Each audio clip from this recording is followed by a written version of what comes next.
Problem set 5 example number 8 7 example काल आपण पाहिलेले आज 8वा example a box contains 30 tickets bearing only one number from 1 to 13 on each. If one ticket is drawn at random, find the probability of an event that the ticket drawn bears first an odd number, second a complete square number. काय दिलं गणितामध्ये एक box आहे त्या box मध्ये 30 ticket दिलेले आहेत या प्रत्येक तिकिटावर 1 पासून ते 30 पर्यंतचा नंबर दिलेला आहे एक तिकीट आपल्याला ॲट रँडम घ्यायचे आपल्याला इव्हेंट काय दिलेला आहे की जे तिकीट आपण घेऊ त्याच्यावर ऑड नंबर असला पाहिजे पहिला इव्हेंट दिलेला आहे आणि दुसरा कंडिशन किंवा इव्हेंट असं दिलेलं आहे की जे तिकीट आपण काढू त्या तिकिटावरचा नंबर हा परफेक्ट स्क्वेअर किंवा कंप्लीट स्क्वेअर या ठिकाणी असला पाहिजे दोन कंडिशन्स या ठिकाणी आपल्याला दिलेल्या आहेत तर सर्वप्रथम पहिल्यांदा आपल्याला काय करावं लागेल या ठिकाणी सॅम्पल स्पेस लिहावं लागेल मी तुम्हाला सांगितलं होतं सॅम्पल स्पेस लिहिताना काही ठिकाणी तुम्ही डायरेक्ट सॅम्पल स्पेस जसं आपण 52 कार्ड्सच्या बाबतीमध्ये लिहिला पण इथं जर शक्य असेल वेळ असेल तर 30 डायरेक्ट तुम्ही s इज इक्वल टू 1 2 3 4 असं 30 पर्यंत लिहिलं तरी चालेल अन्यथा 1 2 3 4 5 डॅश डॅश डॅश 30 हे लिहिलं तरी चालेल फक्त एक चूक यामध्ये होण्याची शक्यता आहे कारण आपल्याला पुढे जाऊन काय चेक करायचंय की ऑड नंबर आहे एखादा चुकून जर आपला ऑड नंबर वरच्या सॅम्पल स्पेस मधला लिहायचा राहिला तर आपलं उत्तर चुकणार आहे आणि त्यामुळे माझं सजेशन या गणिताच्या बाबतीत असं असेल की थोडे नंबर जास्त लिहावे लागले तरी चालतील पण ते 30 नंबर लिहिणं अत्यंत गरजेचं आहे म्हणजे पुढे कोणताही आणि कसलाही प्रॉब्लेम येणार नाही so s is equal to sample space 1 2 3 4 5 6 7 8 9 10 11 12 13 14 15 16 17 18 19 20 21 22 23 24 25 26 27 28 29 and 30 sample space therefore n of s is equal to 30 लगेच अंडरलाइन करून घ्या कारण ही किंमत आपल्याला लागणार आहे a is the event काय पाहिजे या इव्हेंट मध्ये आपल्याला an odd number पाहिजे यामध्ये आपल्याला odd number 1 पासून सुरुवात होतात त्यामुळे a is equal to in a curly bracket 1 3 5 7 11 9 11 त्यानंतर 13 त्यानंतर 15 त्यानंतर 17 19 21 23 25 27 29 किती नंबर आहेत बघूया 1 2 3 4 5 6 7 8 9 10 11 12 13 14 आणि 15 so n of a is equal to 15 याच्या खाली अंडरलाइन करून टाका लगेच याची probability p of a is equal to n of a divided by n of s which is equal to 15 भागिले 30 1/2 therefore p of a is equal to 1/2 and that is the answer या पद्धतीने या ठिकाणी याचं उत्तर आपल्याला मिळून शकतं तर हे गणित परीक्षेच्या दृष्टीने या ठिकाणी आपल्याला महत्त्वाचं सांगते now b is the event b event काय सांगतो आपल्याला या ठिकाणी a complete square number a complete square number आला पाहिजे अशी अट आपल्याला या ठिकाणी आहे मग b is equal to in a curly bracket हा सेट कसा तयार होईल एक परफेक्ट स्क्वेअर आहे त्यानंतर 4 त्यानंतर 9 त्यानंतर 16 आणि त्याच्यानंतर 25 बघा 1 चा वर्ग आहे 2 चा वर्ग 4 आहे 3 चा वर्ग 9 आहे 4 चा वर्ग 16 आहे आणि 5 चा वर्ग 25 आहे या नंबर व्यतिरिक्त कोणताही नंबर परफेक्ट स्क्वेअर म्हणून ओळखला जात नाही आणि त्यामुळे एवढेच नंबर परफेक्ट स्क्वेअर म्हणून या ठिकाणी आपल्याला मिळतात n of b is equal to 5 so p of b is equal to n of b divided by n of s which is equal to 5 divided by 30 29 number आहे 5 एक्के 5, 5 सक्क 30. So P of B is equal to 1 divided by 6 and that is the answer. या पद्धतीने या ठिकाणी दोन उत्तर आपल्याला मिळतात आणि ही परीक्षेच्या दृष्टीने अतिशय महत्त्वाचं असणारं गणित आपल्याला या ठिकाणी सांगता येतं. One of the important example. Example number 9. Length and breadth of a rectangular garden are 77 meter and 50 meter. There is a circular lake in the garden having diameter 14 meter. Due to a wind, a towel from a terrace on a nearby building fell into the garden. Then find the probability of event that it fell in a circular lake. काय आहे? एक garden या पद्धतीची ABCD दिलेली आहे. त्याच्यामध्ये O centre असलेलं आणि 14 मीटर डायमीटर असणारं एक लेक या ठिकाणी दिलेले तळ आहे. याच्या शेजारी एक बिल्डिंग आहे. या बिल्डिंग मधून वाऱ्यामुळे एक टावेल उडत या गार्डन मध्ये आलेला आहे. आता तो कुठं पडणार आहे याच्यावरचा प्रश्न आहे. तो जर लेक सोडून पडणार असेल तर एक इव्हेंट होऊ शकतो, परंतु आपल्याला प्रश्नामध्ये असं दिलेलं आहे की तो जर टावेल या लेक मध्ये पडला तर त्या लेक मध्ये पडण्याची प्रोबॅबल कंडिशन काय असू शकते, प्रोबॅबिलिटी काय असू शकते, असा प्रश्न आपल्याला या ठिकाणी विचारलेला आहे. मग आता तुम्ही म्हणाल ही काय गणित काय आहे, याच्यामध्ये कुठे प्रोबॅबिलिटी काय आहे, काय चाललंय, तर हे प्रोबॅबिलिटीचंच गणित आहे. हे ऍप्लिकेशन आहे असं म्हणा की थोडा वेळ ऍप्लिकेशन आहे. मग इथं सॅम्पल स्पेस सुद्धा निघतोय, इव्हेंट पण निघतोय. कसं निघतोय याचा विचार करू. आता सॅम्पल स्पेस म्हणजे काय आहे, या ठिकाणी हे पूर्ण भाग, हा पूर्ण भाग म्हणजे काय झालं, area of rectangle ABCD. Area of rectangle ABCD म्हणजे काय, लेंथ इंटू ब्रेड, म्हणजे हा काय झाला सॅम्पल स्पेस झाला.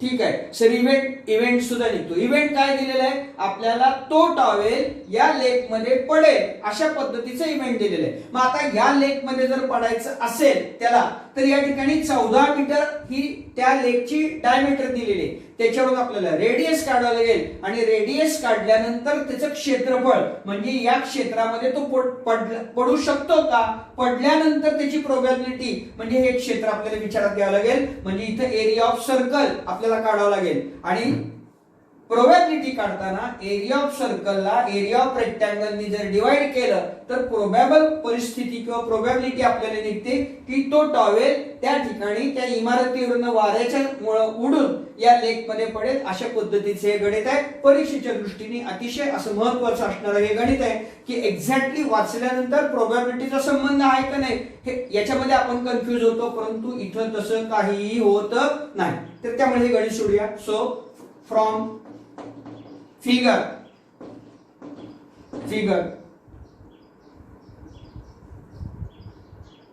length is equal to 77 meter and breadth is equal to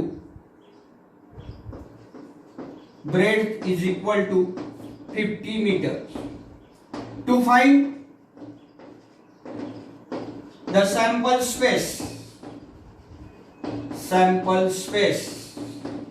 S is equal to area of rectangle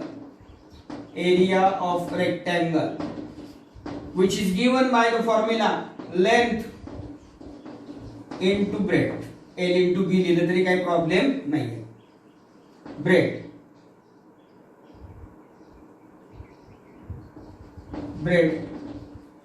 इथं आधार द्या formula which is equal to length काय दिलेली आहे 77 गुणिले ब्रेड्थ काय 50. So S is equal to 7×5 35 आणि 5 40 4050. एक minute 0 7×35 35 5 3 7×35 3 38. S is equal to 3850 meter square. So N of S is equal to 3850. 3850 हे N of S झाले. A is the event. हा इव्हेंट जो दिलेला आपल्याला, हा इव्हेंट आपल्याला काय सांगतो तर एरिया ऑफ सर्कल. आता इथे लिहिलेले आपण S जसे लिहिलेले एरिया ऑफ रेक्टँगल, तसंच A area of circle. Area of a circle. परंतु एरिया ऑफ सर्कल काढण्यासाठी आपल्याला रेडियसची गरज असते. आपल्याला इथे डायमीटर दिलेले आहे. Next line. But diameter is equal to 40. Therefore, radius is equal to d divided by 2. 14 भागिले 2 7 मीटर. 7 मीटर. So, आता या ठिकाणी A which is equal to area of circle which is equal to pi r square formula which is equal to 22 divided by 7 into 7. या 7 जातील. 7 दुनी 14, 7 दुनी 14 ने 15. A is equal to 154 meter square. So n of A is equal to 154. n of A is equal to 154. आता याच्यावर आपल्याला probability काढायची. So P of A is equal to n of A divided by n of S. 154 भागिले 3850. आता भाग बनवूया. 154 गुणिले 2. 4 दुनी 8, 5 दुनी 10, हातचाला 1, 308. पहिला 2चा भाग बसला. 308. 385 मधून 308 गेले. 8 आणि 7 15. हातचाला 1. 8तून 1 गेले 7 राहिले. वर्ष आले 0. वरचा 0 घेतला. 770. 154 गुणिले 5. 5 24. 5 25 आणि 2 27. 2 5 1 5 आणि 2 7. म्हणजे या ठिकाणी भाग गेला 2चा. So P of A is equal to 1 divided by 25. इतकी प्रोबॅबिलिटी असणार आहे कशाची? त्या टावेलची. कुठं पडण्याची? या लेक मध्ये, सर्क्युलर लेक मध्ये पडण्याची प्रोबॅबिलिटी असणार आहे. एक गणित परीक्षेच्या दृष्टीने आपल्याला महत्त्वाचं सांगता येऊ शकतं. Example number 10. In a game of chess, a spinning arrow comes to rest at one of the number from 1 to 8. All these are equally likely outcomes. आपण डेफिनेशन पाहिलेली equally likely ची. Find the probability that first it will rest at 8. 8 वर तो rest होईल याची शक्यता किती? Second, an odd number. Third one, a number greater than 2. And fourth one, a number less than 9. या पद्धतीने या ठिकाणी 4 उत्तरं आपल्याला विचारलेली आहेत. म्हणजे 4 मार्काला जर हा प्रश्न विचारायचा झाला तर इथे सगळ्या गोष्टी आहेत. प्रत्येक उत्तर जे तुम्ही देणार आहात ते 1 मार्काला असणार आहे. 1 1 1 आणि 1 या पद्धतीने याचं उत्तर या ठिकाणी तुम्हाला मिळू शकतं.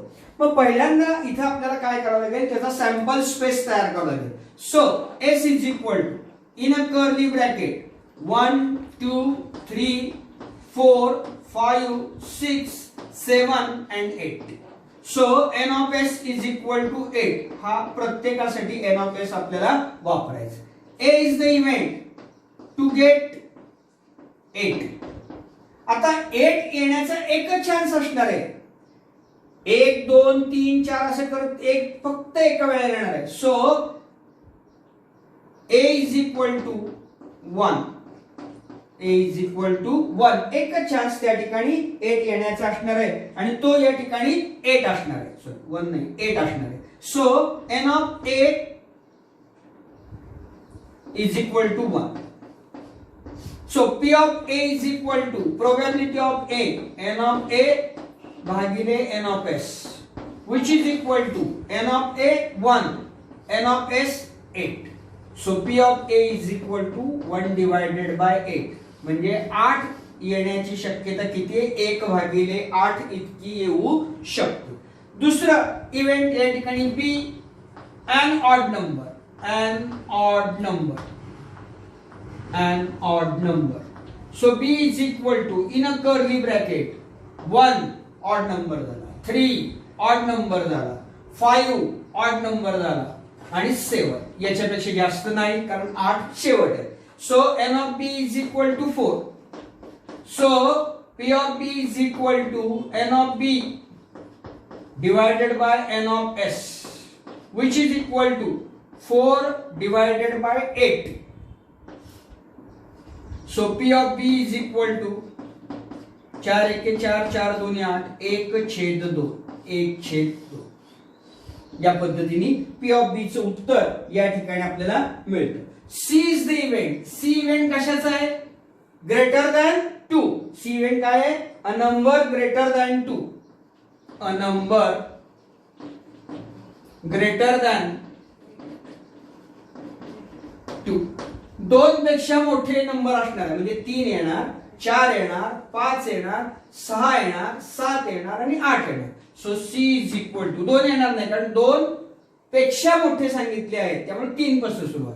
3 4 5 6 7 आणि 8. So n of c is equal to 1 2 3 4 5 आणि 6. So p of c is equal to n of c divided by n of s, which is equal to n of c 6, n of s 8, 2 3 6 2 4 8. p of c is equal to 3 divided by 4. p of c is equal to 3 divided by 4. यानंतर पुढचं शेवटचं या ठिकाणी आपल्याला जे विचारलेलं आहे त्याचाही विचार करूया. या ठिकाणी त्यामध्ये आपल्याला काय सांगितलेलं आहे? हा जो नंबर आहे हा नंबर लेस दॅन 9 यायला पाहिजे. d is the event. D which is the event a number less than 9. Less than 9. आता लक्षात घ्या इथं 1 पासून 8 पर्यंत हे सगळे नंबर 9 पेक्षा लहान आहेत त्यामुळे हे सगळे याच्यामध्ये येऊ शकतात. So d is equal to in a curly bracket 1 2 3 4 5 6 7 आणि 8. म्हणजे या ठिकाणी n of d is equal to 8.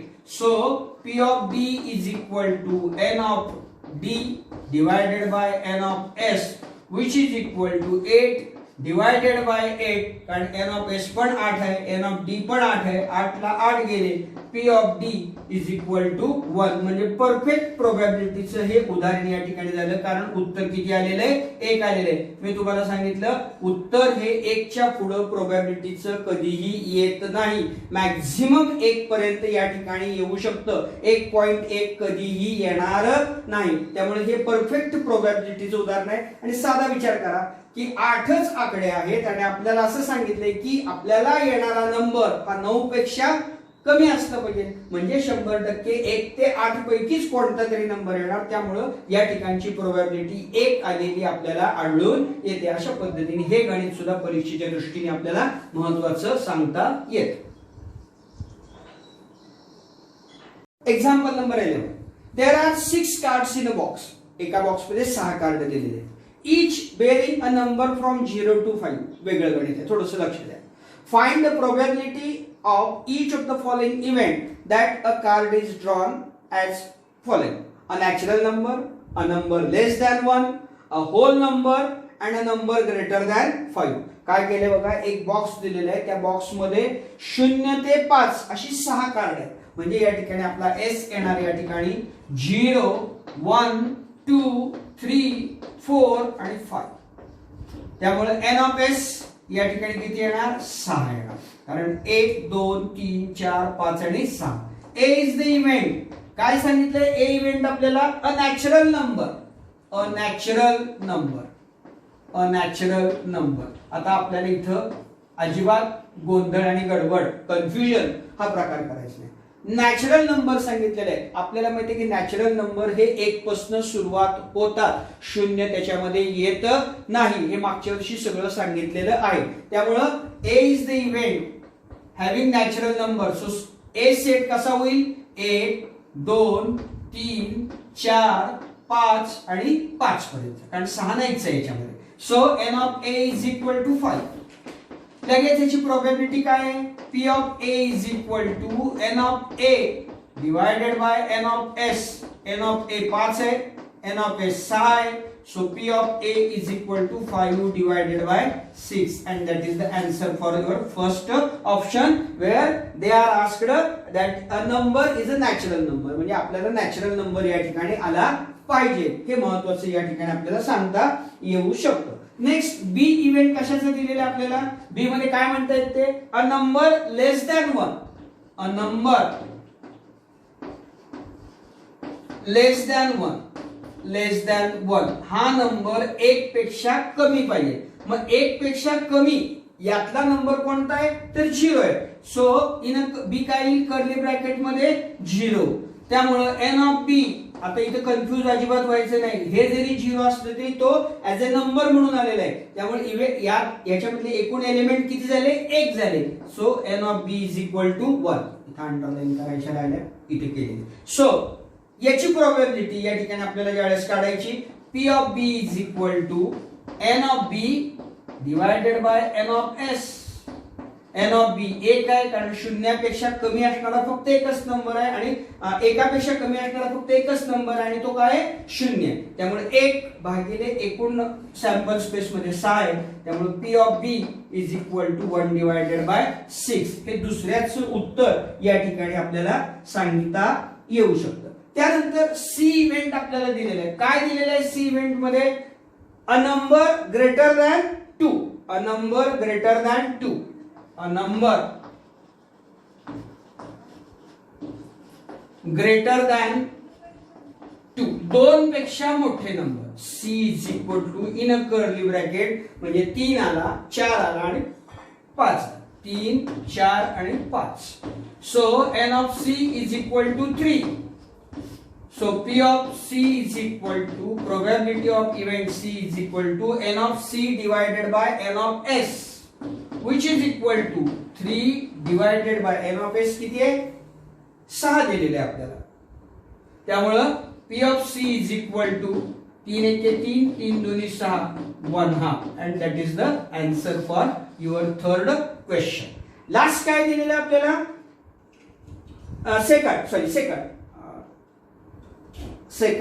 Third a number less than greater than 2. हे मगाच होतं. ठीक आहे, हा ऑप्शन नकोय आपल्याला, याची काही गरज नाही या ऑप्शनची.